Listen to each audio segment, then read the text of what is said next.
Hello, everyone. Welcome into another edition of WST Bombers Report. My name is Connor Hrabchak. In a moment, I'm going to be joined by Zach Schnitzer, a.k.a. Schnitzy, from the Bonfire Sports Winnipeg YouTube channel. He does a post-game show with Darren Bombing after every single Bomber game, and he's nice enough to join me here on the WST Bombers Report as my co-host.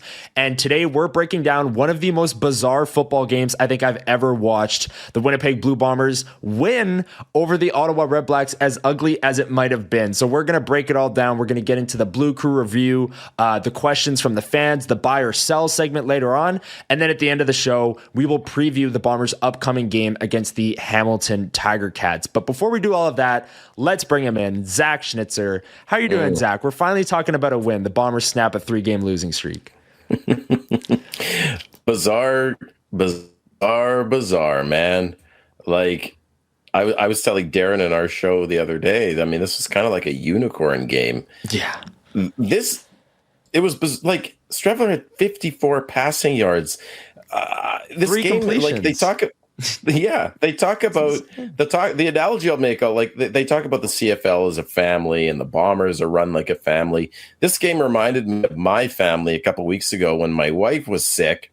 And I told my 10-year-old daughter, because I got a 4-year-old boy, I said, sweetie, you got to step up a little bit. Like, I need your help with the laundry and watering and feeding the animals and maybe even making your lunches. And she did. And she saved our bacon. And like in this game, the offense was my sick wife and my daughter was a special teams and defense stepping up big time and saving the offense's butt, Connor, in such a big way. And it's not sustainable. It's not. They are not going to go and beat Hamilton this week with an offensive performance like that. But it worked. I guess, they won. They won the football game, and that is what happened. And we'll get into it. I do want to get into the offense because I think that's what we're going to talk about the most on this show. But I want to start with the defense and the special teams. I like starting with the good when we talk about Bombers wins because, as you know, they're 7-7 on the season now. And I think in the 7 wins that we've broken down, I've wanted to start with the positives that Bomber fans can take away from the game rather than the negatives. So I think where you start with, again, you're only talking about 2 out of the 3 phases of the game when talking about the positives in terms of the defense and the special teams. I think where I'm starting this episode is with Cam Allen, who had 2 interceptions in this game. And I'll give you the floor to talk about Trey Vaval, who was the standout performer on special teams for the Bombers. But Cam Allen is a player, a rookie, coming out of Purdue, out of college, had 13 interceptions. The TSN broadcast brought up throughout his college career and had 2 in this game. I thought he got victimized a few times on Ottawa's opening drive where the Bombers secondary really was struggling. They had some big plays. Cam Allen, you could see, was the guy making the tackle on those explosion plays, and that's usually never a good thing because you don't want to be the guy that's a step behind making the tackle on a play like that. But man, did he adjust well as the game went on. It was a resilient performance because of the rough start for the entire secondary. And Willie Jefferson was great on the defense as well. But really, Cam Allen and the secondary as a whole, the healthiest they've been all season at this point, playing maybe their best game of the season to this point as a unit. And Cam Allen was really the standout performer for me because he had 2 interceptions. He was making plays, had good returns on those interceptions as well, which we know every yard counted when moving the ball forward for the Winnipeg Blue Bombers. So Cam Allen is where I want to start. I remember talking about him way back when he was just making his first start, saying, I'm not saying Cam Allen's going to be the savior for the Bomber secondary, and I'm still not saying that he is that, but man, he's making a really great impact at safety, and you can tell he's getting better by the game. So shout out Cam Allen, 2 interceptions in this game.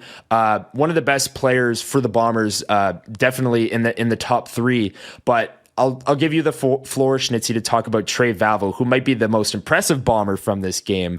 An incredible missed field goal, return touchdown, a few other big returns as well.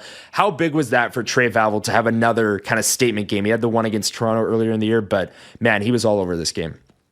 Yeah, sorry, I just got to jump in on Allen because I agree with you. Like he was such a stud in this game, like key interceptions, and the first one I think it was tipped by Willie Jefferson. Yep. Another at the line, another guy who was unbelievable in this game. But I thought it was so nice that Allen got the 2 picks because if you remember, I think it was week 11 when Ottawa came to town and the Bombers won that game. Allen was victimized by 2 completely bogus PIs in that game. One was in the end zone. And I thought, he kind of got his revenge on this one.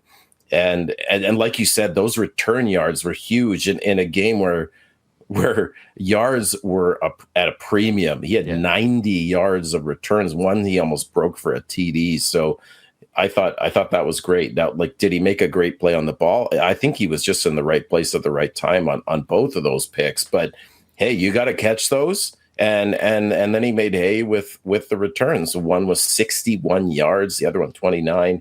One set up I believe one set up the touchdown, the one offensive touchdown. Yes, it did. Yeah. The 36-yard run by Hrabchak on a really nicely designed play where there was a fake sweep to Demski and some great blocking by Randolph Neufeld and Ontario Wilson.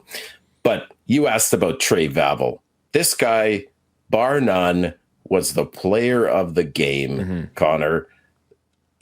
No stat jumps out at me more than 128 yards on that missed field goal return. Lewis Ward, the Ottawa kicker, misses a 42-yarder, which you just can't do in this league.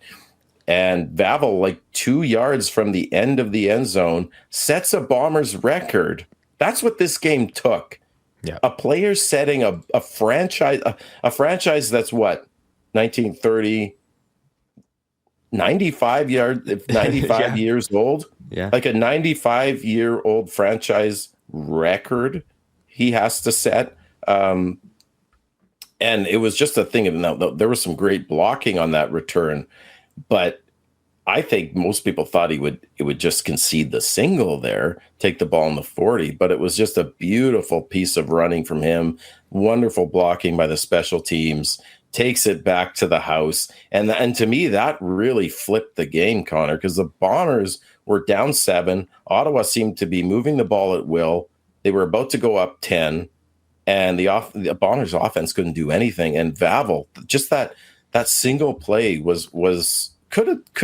could argue that it turned the Bombers season around. That it was that key a play. And then he has another missed field goal return. Now it wasn't for a touchdown, but it brought the Bombers to midfield. It was 71 yards. They had 199 yards on the 2 missed field goal returns.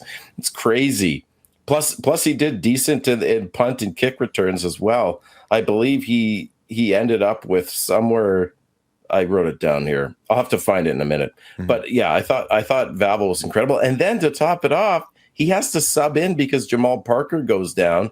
Dexter Lawson comes in. Dietrich Nichols goes down late in the game. And on 3rd and 2, Ottawa from their 25 Brown throws it to their best receiver, Eugene Lewis, trying to pick on Vaval, and he breaks up the pass, which causes a turnover on downs. So he essentially, put them back in the game, paced them to stay on top of this game, and then seal the win.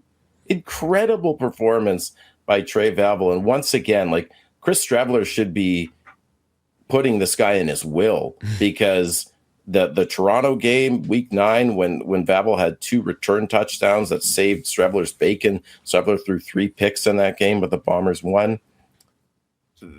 Vaval now is tied for the league lead with return touchdowns with Wooden out of Hamilton. And if he's not the most outstanding rookie, I don't know who is in the CFL this year.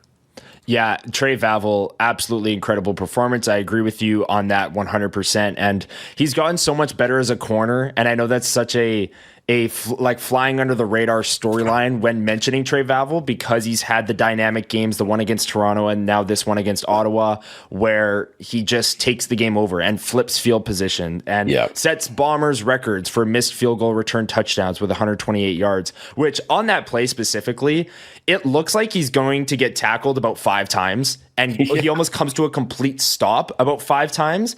And to be able to stop and start again that many times and then basically be home free by midfield and just have to run it out was just an incredible play. It was very visually pleasing for Trey Vaval because he was stopping and starting and making people miss. It was really, really impressive.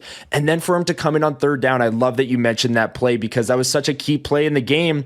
And Trey Vaval, we're talking about how incredible he is as a returner. He's gotten so much better as a corner throughout the season as well, in my opinion. First couple of weeks at corner, he was getting picked on. Now he's coming in and breaking up massive third down plays. Jamal Parker, you mentioned, was returning to the lineup in the secondary there. Demario Houston was in. This was the healthiest the Bombers secondary has been all season long. And when you have Trey Vaval, a guy who started many games and played many games at corner this year, only subbing in because Nichols is hurt for a key third down and making that play, it kind of shows off the depth that this unit has. And that's a wild thing to say when you go back and if you watched our WST Bombers report from week 5 or week 6, you can pick whatever early game you want. It was all about the explosion plays and the secondary and the communication issues. Good point. And to now think that Trey Vaval's coming in as the third guy, where Dexter Lawson comes in as the backup, and then Vaval comes in when Nichols goes down. He's coming in as the third option essentially and making a massive play. And now to think that the Bombers are insanely deep in the secondary is just a wild thing to think, given where they were at early in the season. So Trey Vaval, go for it. Yeah. So I tabulated his total return yards with the missed field goals, punts, and kickoffs. It was 357 yards. Holy. The Bombers' offense, which isn't saying much for the way they played, they had 210 total yards of offense. Crazy. So Vaval really, you could easily say they won this game because of Trey Vaval. Of course, the defense chipped in, did an amazing job, but Vaval was incredible. Yeah, he really was. Now, we've talked about the defense, and we did mention Willie Jefferson, but I want to shout him out again. A few key knockdowns and big moments, had a sack. And something that you said, I think it was last episode or the episode before, Zach, we were talking about this Bombers defense, and you said that they're playing well, but it's not sexy. They're not getting the picks. They're not getting the sacks. When I was watching this game, I was watching the Bombers defense, and I was thinking about that statement. I was like, this is a sexy defensive performance. Willie Jefferson was getting sacks. They had the 2 picks.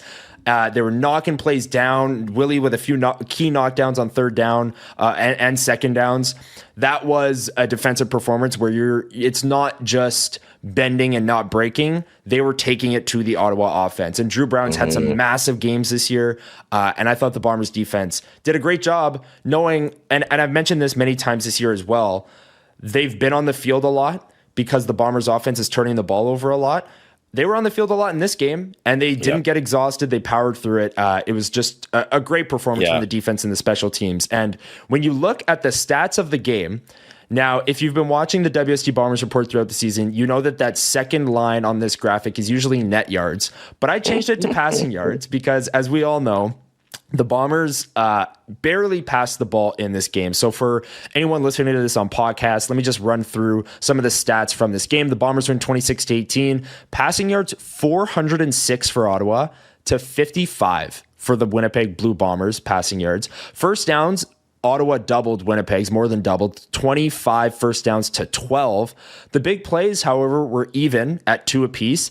And the turnover battle, the Bombers won the turnover battle decisively, as well as Ottawa turned the ball over 4 times and Winnipeg only turned the ball over once. And it was a Chris Streveler interception in the first quarter. And from that point forward, he basically didn't attempt to pass until the fourth quarter again. And it was just a wild game plan to see where essentially they were running the ball with Brady Oliveira in between the tackles, on first down, almost every single possession or the start to every single first down. And then on second down, they would either call a quarterback draw or they would call a passing play that Strevler would essentially turn into a quarterback draw because he would look, not like it, and take off. Yeah. And I tweeted out in the middle of the or end of the third quarter, start of the fourth, it feels like the last 10 Bomber possessions have been a Brady run, quarterback draw, punt. Like it felt like that was happening every single time the Bombers got the ball. And then you look at the stat sheet, Strevler had 1 completion into the fourth quarter, ends up with 3 completions for 54 yards. I'm still shocked reading these numbers that the Bombers were able to win this game, Zach, with that little of a passing game. Like, you just don't see that in pro football. It's nuts. No. And you know, your comment about running on first down between the tackles, nothing fancy there. He kept running. And then Strevler either trying to draw it or just pulling the ball down. Yeah. When his first read wasn't open and running. I think that was intentional by Jason Hogan. I think Strevler was told, if your first read isn't open, if it's not right there, then just eat it, man. Yeah. Just run.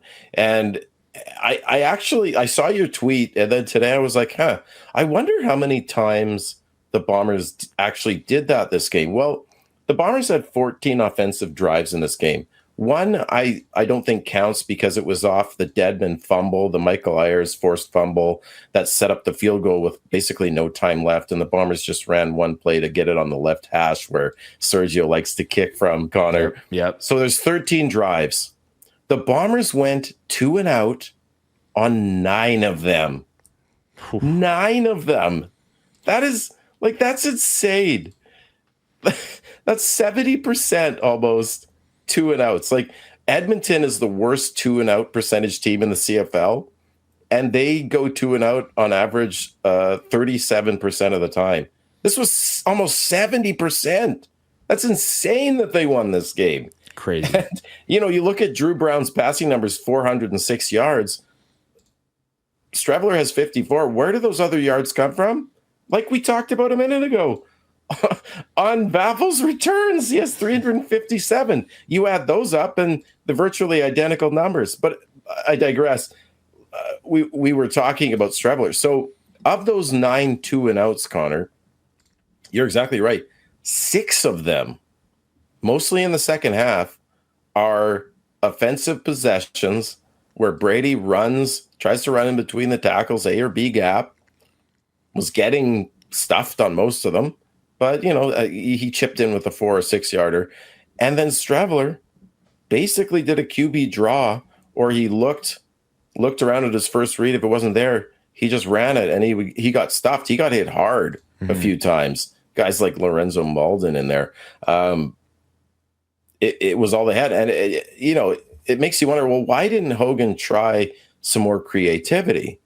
Because he can. I think last week against Hamilton in the first half, we talked about this last Bombers report.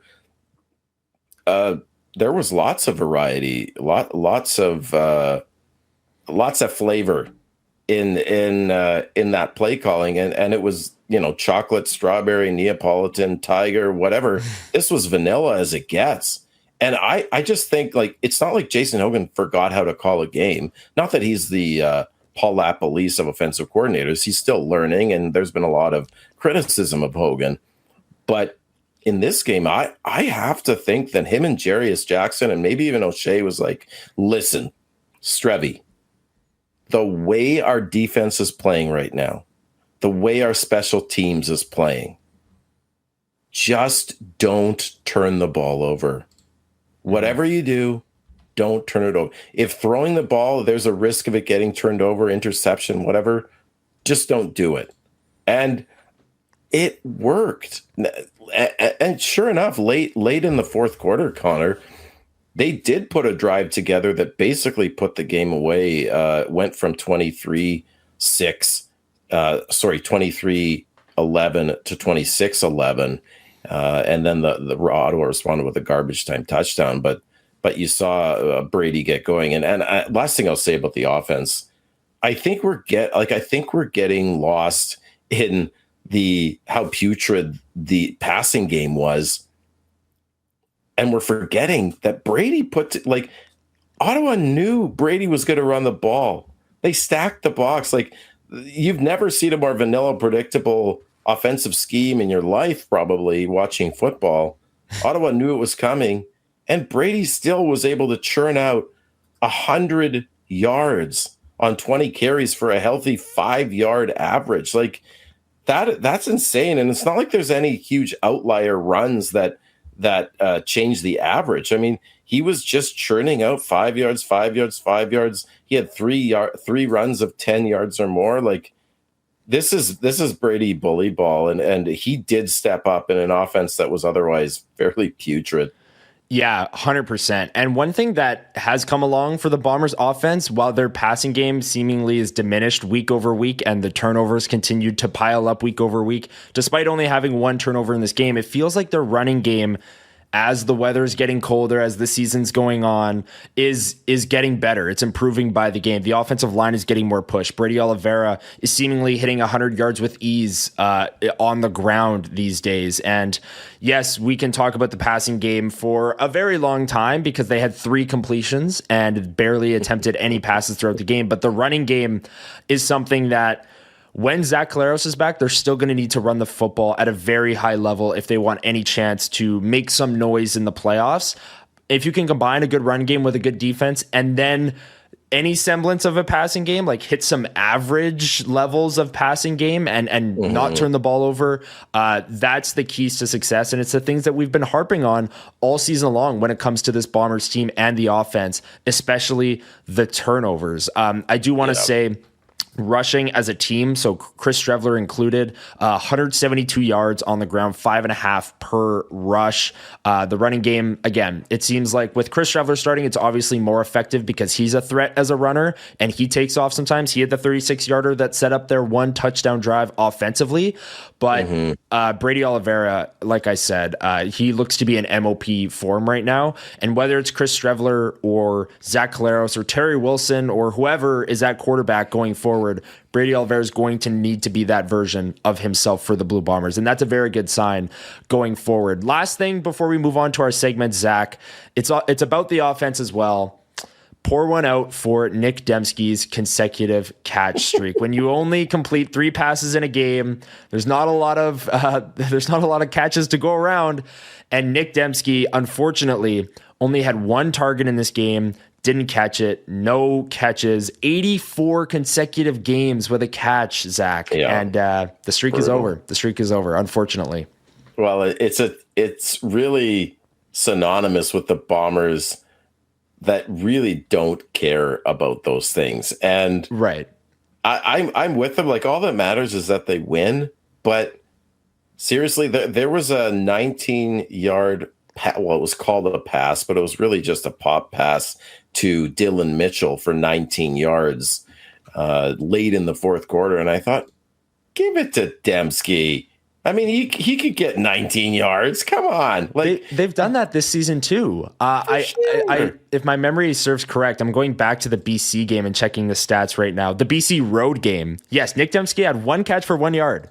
And that was a pop pass. I remember it well because the consecutive catch streak was still going, obviously, early in the season. It was like, oh my goodness, is Nick Demski going to get a catch? They just flip it to him, and that counts as a pass and a catch.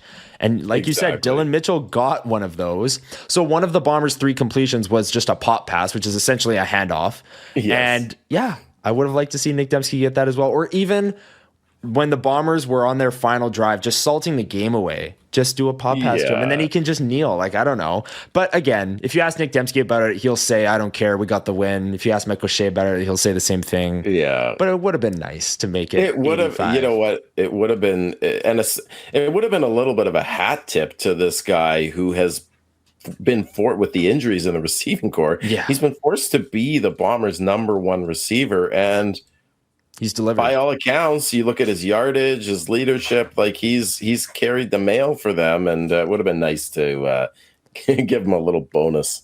Yeah, exactly. And keep that streak going. I mean, it's such a fun streak to talk about. Yeah, it seemed like the TSN broadcast was mentioning it every single game, as they should, because it's incredibly impressive. But he'll have to just start a new one. He'll have to start a new one Saturday. Yes. at home against Hamilton.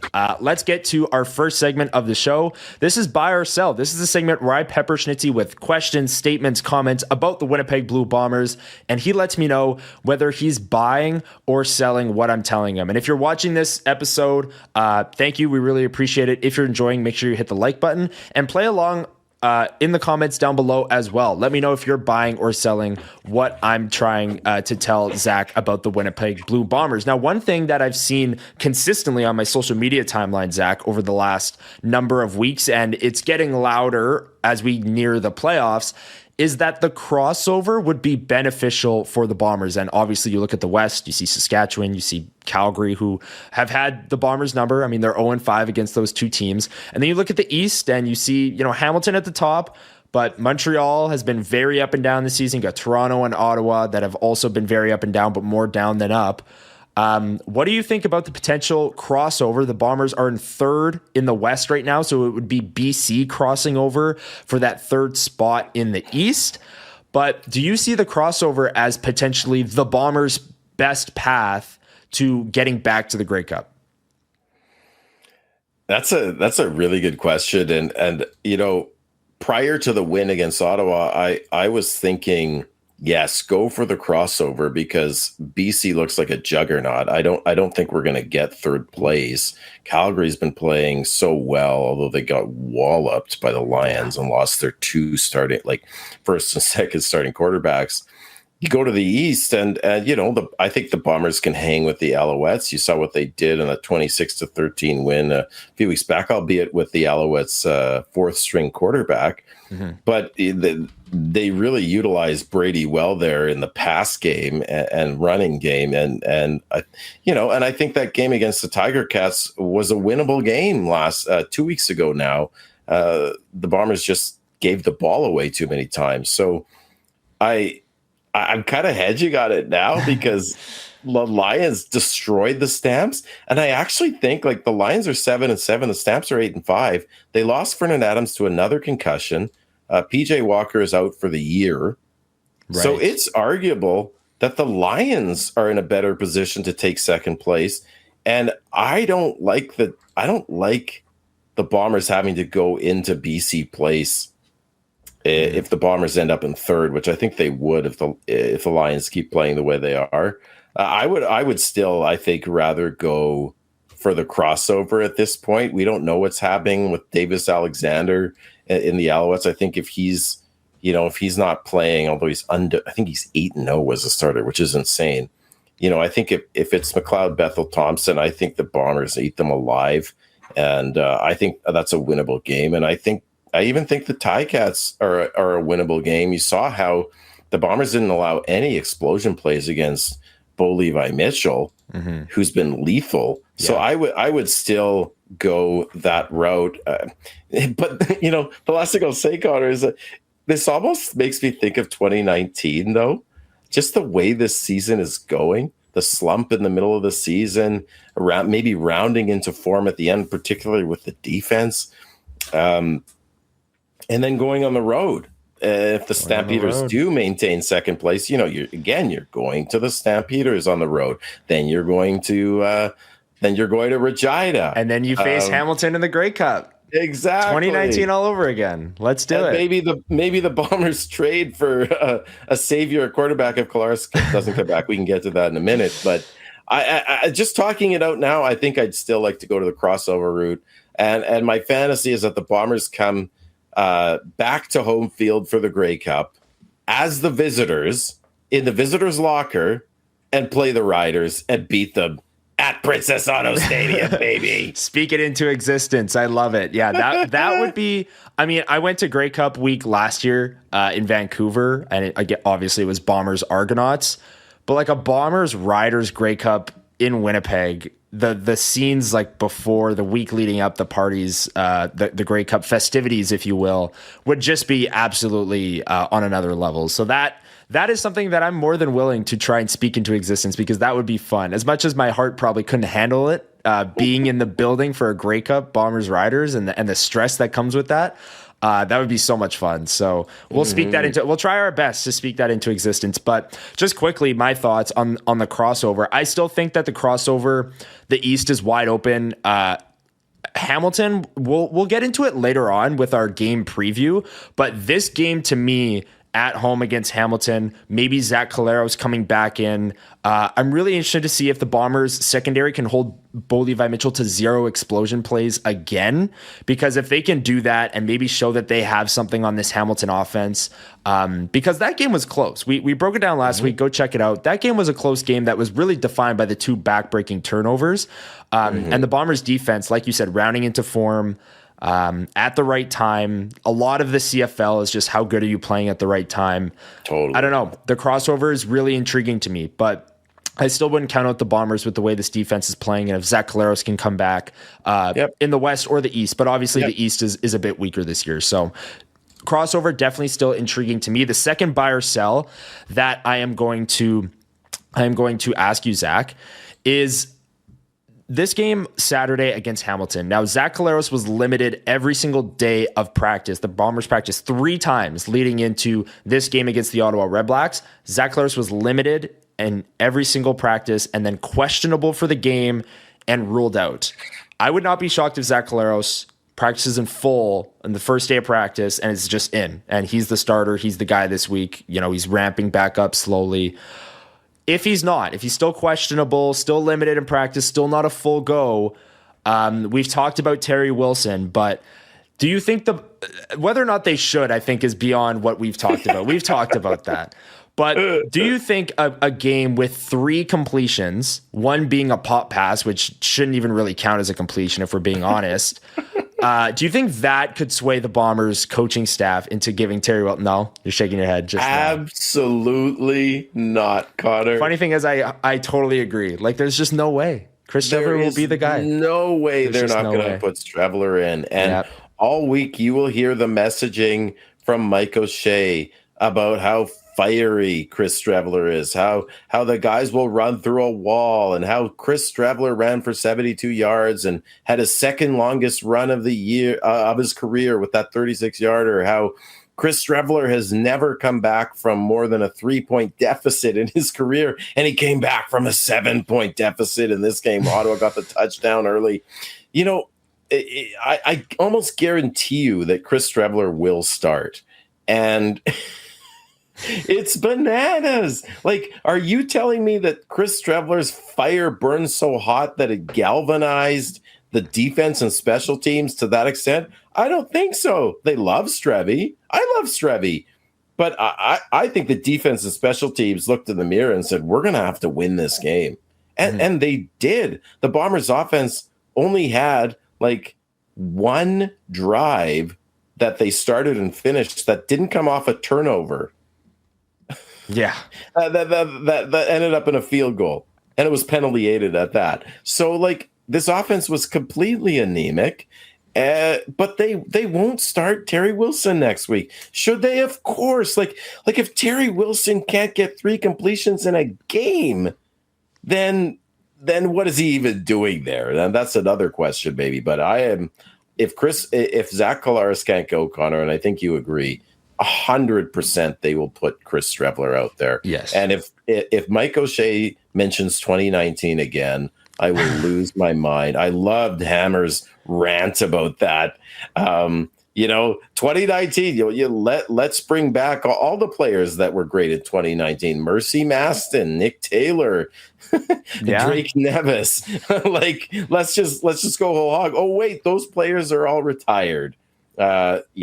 It's insane. Yeah, I'm with you that I just don't see the Winnipeg Blue Bombers specifically and the way that they run their organization playing anyone other than Chris Streveler, especially coming off a win.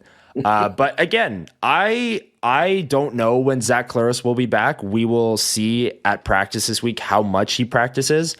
But you got to think that 3 straight limited practices and being questionable for the game, while that might have been a little gamesmanship from the Bombers to keep Ottawa on their toes, is it going to be Zach or Streveler? I still think that that's a good sign as to Collaros' status for this game coming up against Hamilton. So we'll preview that later on. But that was buy or sell. let us know in the comments down below if you're buying or selling what I was trying to tell Schnitzy about the Winnipeg Blue Bombers.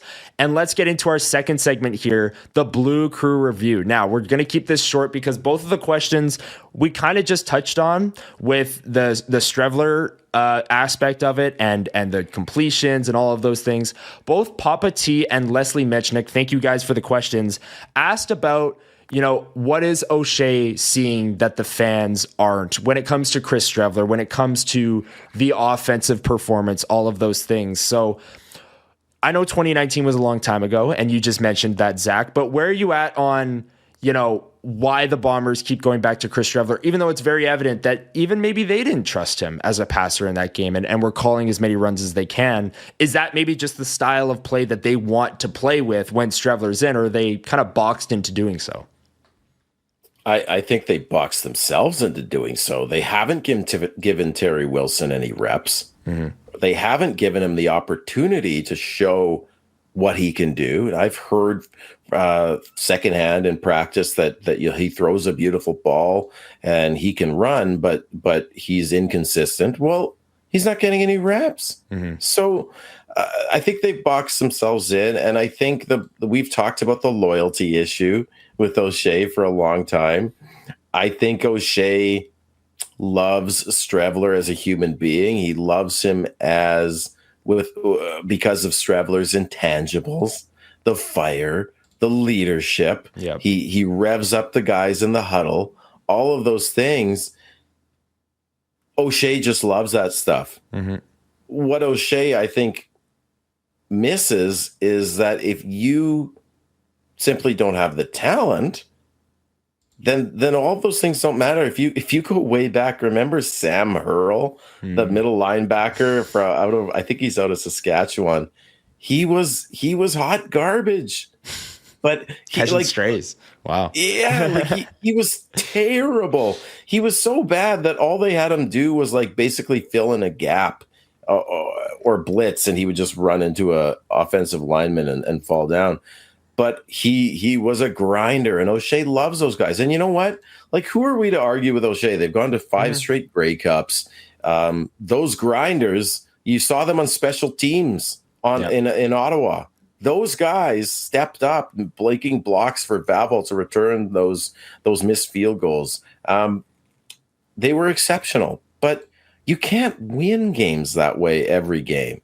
Mm-hmm. You can't rely on defense and special teams. So if they think that they can beat Hamilton with Chris Strevler, even at home, I think there is a path to victory, but it's like a 10% chance. But it's what we saw. The path to victory is what we saw in this game against Ottawa. It's what we saw in the win against Toronto at home. They're going to need an incredible performance from special teams, an incredible performance from their defense, and that's the path to victory. With Zach Collaros in the lineup, I have a little bit more faith if the Bombers get into a shootout with the Hamilton Tiger Cats that they can keep up in a game like that. I don't if Chris Strevler is a starter.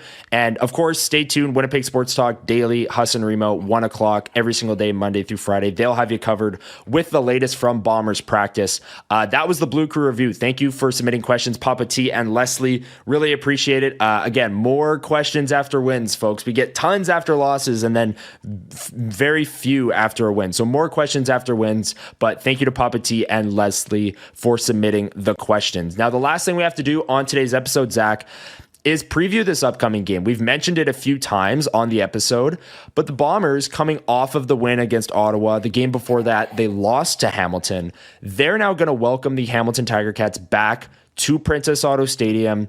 The Bombers at 7-7, the Hamilton Tiger Cats at 9-5, and obviously the Ticats, we know what they are at this point in the season. They have an incredible offense, an incredible passing attack, led by Bo Levi Mitchell and Kenny Lawler and Tim White and Shamar Bridges. So many weapons on this offense. But maybe their Achilles heel is the other side of the ball, where they also give up nearly 30 points a game. So they're a team that you love taking the over if you're a gambler and you like the Hamilton Tiger Cats because they put up a lot of points, but they also give up a lot of points. So what do you think the keys to the game are for the Blue Bombers as they welcome the Ticats to Princess Auto Stadium for a Saturday afternoon game, Saturday at 2 p.m. We haven't seen many of those outside of the Banjo Bowl here in the past number of years, but I'm excited for it. Yeah, I'm bringing my little guy because it's like you said, it's an afternoon Why game not? on a Yeah. weekend. So I'll bring him. Hopefully, he stays for the whole game. He stayed for the almost the whole preseason game of the Jets one today. So Nice. if I ply him with snacks, I feel good about it. I think this previewing this game is similar to when we previewed them 2 weeks ago when they went into Hamilton, and like you said, Hamilton gives up a lot of points now. Where they give up a lot of points, especially, is in the run game. Mhm. They are the worst run defense in the CFL, and you saw how Winnipeg was able to exploit that in the game a couple of weeks ago, where Brady had over 100 yards rushing in the first half. The reason they went away from the run is because they were down by 10, and Hamilton was putting together drive after drive after drive. Bombers kept them to field goals, but eventually the dam broke. So I think the key for the Bombers offense is, for obviously, do not throw more than one pick. You cannot throw more than one pick. I don't care who's in there, whether it's Kolaris or Strebler or even Wilson, because Hamilton is second in the CFL in interceptions. Okay, like and if you want to look at pass efficiency, it's hard to pass on the Hamilton Tiger Cats. They have the second best pass efficiency against. Second least passing TDs against.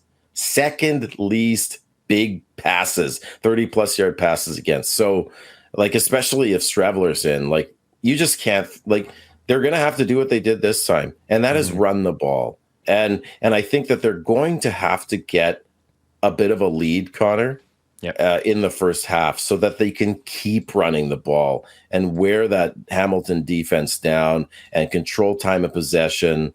If Kolaris is in, then they obviously have a much better chance. But even with Kolaris in, I still think with the way that the Hamilton defense is constructed, they allow the most rushing TDs in the CFL. You have to just run the ball, do a little. If Strebler's like, I would even consider putting Strebler in as a gadget player and doing some more of that zone read where he just has to make one read on the D end and decide whether to run himself or give it to Brady. I think that's the path to victory for this offense, regardless of who's starting quarterback. And Hamilton's offense is prolific with that passing game from Bo Levi Mitchell, Connor. And like we talked about, the Bombers defense was able to limit Bo Levi Mitchell a couple of weeks ago to under 300 yards, no explosion plays. And this is like 2019, where that secondary rounded into form with Brandon Alexander going to safety and Mercy Mass and Nick Taylor coming in. Now you have Jamal Parker coming back. And if he's still healthy, I know he got nicked up a couple days ago in the game. But if like you said, and I think that's really important, the secondary is as healthy as it's ever been. Cam Allen is turning out to be a stud at safety. You've got Demario Houston, who's played well. He did get burned by Eugene Lewis on a sluggo. But, I mean, Drew Brown had all day in the pocket on that play, and Eugene Lewis is arguably the best receiver in the CFL. So 54-yard gain, you don't like that. But I'll give Houston a pass on that one. I think there is a path to victory for this defense as well. And you saw that in this last game, the Winnipeg defensive line was getting pressure. I liked some of the schemes they ran. They did get pressure. I think that's what caused those two interceptions on Drew Brown with the pressure in his face. You saw Willie Jefferson get a 17-yard loss on the sack. So I think this defense is kind of the unsung hero of Winnipeg. And if they can maintain what they're doing, if they can keep it up, I think they can help this offense churn out a win. And just on special teams, I mean, this Isaiah Wooden for Hamilton is electric. He has 3 return TDs already, tied with Trey Vaval. Hamilton has the most big play returns in the CFL. And Winnipeg allows the second most big play returns. Where Winnipeg is good is they're way above average in terms of just average punt and kick return yards allowed. So if that cover team can limit the big play returns and just keep Wooden in check, they can win this field position battle. And I'd like to see Trey Vaval break another one, because that would just be chef's kiss. Yeah, absolutely. Princess Auto Stadium would go into a frenzy if Trey Vaval did it again. He's becoming such a fun player to watch, an electric talent on the Blue Bombers. But I agree with really everything you said and how the Bombers need to attack the Hamilton Tiger Cats. Like we said, stay tuned to Winnipeg Sports Talk Daily. Huss and Remo will have you covered on whether or not Zach Collaros is a starter, what his status is for practice and things of that nature. So stay tuned to that. And there's another thing that we want people to stay tuned for as your cat Zach tries to get the takes off. Yep, Livy photobombed the bonfire post game, nice. And at one point I just tossed her over my shoulder because she was annoying me so much. But I won't do that now, Livy. Are you the WST bonfire cat? Yes, you are. Livy has takes when it comes to the Bombers and how to attack the Hamilton Tiger Cats. There we go. There you go. Nice little pun. Don't cheer for the cats. Yeah, well done. No, that was slick. I don't know if it's a bad omen. Your cat showed up when we were talking about the Ticats. Anyways, whatever. Let's move on. The other thing, the last thing we want to leave you with today on the WST Bombers report is another thing to watch for tomorrow at noon. And tune into Winnipeg Sports Talk at 1 because, of course, they'll have you covered with everything that comes from this announcement. But here's the article from 3 Down Nation. The CFL announced that Commissioner Stuart Johnston is going to announce significant changes to the CFL game in a press conference tomorrow at 1 p.m. Eastern, which is 12 o'clock Winnipeg time. The league's own media release termed it a major announcement regarding significant changes to the game, as you can see right there. So I'm not really sure what to expect here. I know there's a lot of rumors floating around on social media as to what it could be. People saying that they know what it is or anything along those lines. But we'll wait and see because a major announcement, and this is the league saying this as well. This is the league putting out there, hey, tune into this press conference. We have an announcement. This is why my short take on this before, obviously, we're releasing this Monday morning, 9 a.m. This announcement will be at noon. My short take on this is I can't imagine the league would hype up a press conference for it to be bad news or something that we're all going to hate. I see people speculating that they're going to remove the ratio or anything like that, or like make these massive changes to the game. I can't see it being that. Again, this is coming out at 9.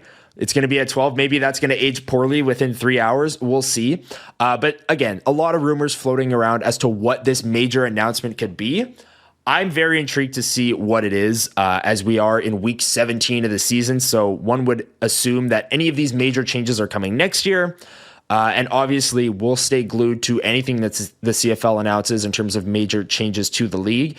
And we will break it down next week if it's significant enough and the league is, telling the truth. We'll be back next Monday and we'll talk about what this change is that the CFL is announcing. Schnitzy, no predictions on what it is because that'll age out too quickly with the announcement being at noon.